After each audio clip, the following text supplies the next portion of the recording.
Okay, hello everyone. Today our topic is about magnets and currents too. Okay, so we'll just moving deep into what magnetic field is and how the relationship between like the magnetic field, electric field, and force. Okay, let's move into the first part. It's about magnetic force on a current. Okay, let's move into the first part is about magnet essentials. Okay, so here's an experiment. Like if you have a current in the wire like this way, okay, and you can find here's a battery for the current like this way, and it forms a loop, right? So then, and here's a magnet, and north is on the left and south is on the right, and you can find here from north to the south is a magnetic field direction, right? And we are doing the experiment, and we find that oh, maybe here is an upward force acting on the current or on the wire, okay? So why is that? So we can say that is because the magnetic field and current, they both afford a kind of force. Okay, this is like this way. Okay. So this obeys a rule, or this phenomenon, we can say obeys a rule that is like left hand rule. Okay. So please like raise up your left hand and just put your thumb like moving upward like this way. Okay, moving upward. And then your first finger just represents for the magnetic field, okay? And then your second finger represents for the current direction, okay? So they're just like a vertical with each other, like this way, perpendicular with each other. So we can say, oh, maybe here to remember some first finger and second finger, they're like the force, magnetic field, and current. Okay, so please remember that force, magnetic field, and current. We can just remember like FMC. Okay, FMC. Okay, using these three capital letters, remember it is very easy. Okay, so remember this. It's very important. Okay.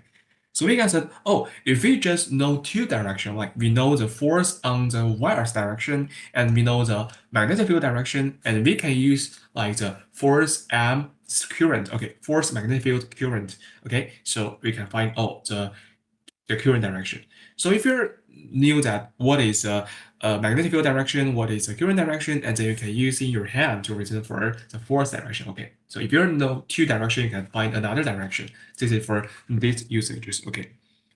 So here is also we can call this Fleming's left-hand rule because it's designed by the very famous physics is called Fleming. Okay, this is called kind of these rules. Okay. So how this rule happens or why we have this rule? Okay, here is an example.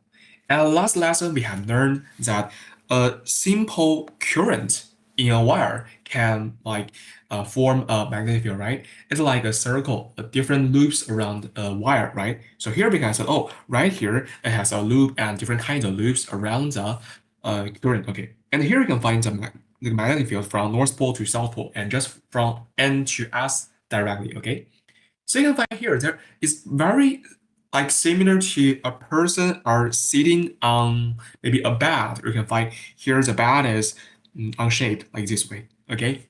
So we can say, oh, so like it's like a person like here sitting on the bed, and you can find oh maybe sofa. Sofa is more similar like this situation. Okay. He's sitting in the sofa. Okay. And you can find his weight, and the sofa will gives him like a normal react force, right? This is a normal reacting force upward. Okay, so maybe these two kind of force just cancel with each other or the equilibrium, right?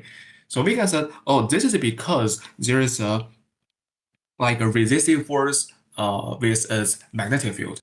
So the North Pole and the South Pole will give a upward force. Okay, so this is like this way. Okay, so you can just remember or like just consider it as this way. I think it's not very difficult for you. Okay. So, oh, sorry, and I forgot to erase this slide, okay? And here is a part called turning effect on the coil, okay? So once you put a battery like into the magnetic field, and here's a wire, and here's a coil, and you'll find, oh, maybe using the Fleming's left-hand rule, we can say, oh, if there's a current, if there's a magnetic field, so on a wire or on a simple wire, there must be a force, right? So you can using raise up your left hand and like force, magnetic field, and direction, right? Thumb, first finger and second finger. Okay, so here you can find on the right, the current is from the outside to inside. Okay, so this is like this direction. So you can find, oh, maybe here, like force, magnetic field, current. So current is just moving into the pages or moving into the slide, right? And you can find your right hand just, sorry, your first finger just pointing from north to south. Okay, so just like pointing to the left, from the left to the right, right, like this way. Okay, so maybe your thumb just putting or just toward downward direction, right? Like this way. Okay, so maybe we can say, oh, here the force on the rod just like a downward force. Okay, you can just using your left hand to represent it. Okay, and on this like rod, you can find, oh, maybe right here, also using the left hand rule, you can find, oh, maybe force, magnetic field, and current, and magnetic field, and here's current, and you can find force is upward, right? Like this way, this is kind of force on the left rod. So maybe you can just like taking maybe your book. Maybe I have a book.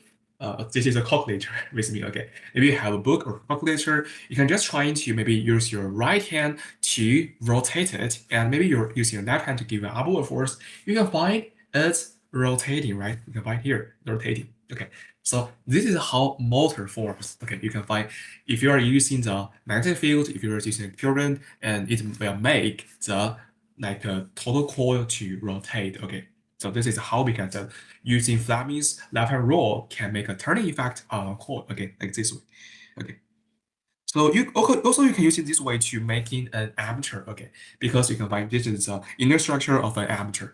You can find in the ammeter there is a magnetic field. Maybe here's north pole and here's south pole, and here we connected with two kind of maybe terminal like this way, two terminal. And once the terminal adds some current into it, and here you can find oh current and magnetic field they both exist. So using the left-hand rule, you can find, oh, maybe another direction perpendicular to the magnetic field and current is a force direction, right? So here is a force. So it will make it to rotate, okay? And you'll find here's readings on the ammeter. So here is the real ammeter in our daily life, okay? So please remember that using the like left-hand rule, you can design many kinds of like motors, like ammeters, and everything. If you're adding the current into it, and it will rotate and have a motion. Okay. So this is for our today's lesson. I guess it's not very difficult for you. So please just using the left-hand rule to solve some problems, please. Okay. So see you next time. Bye.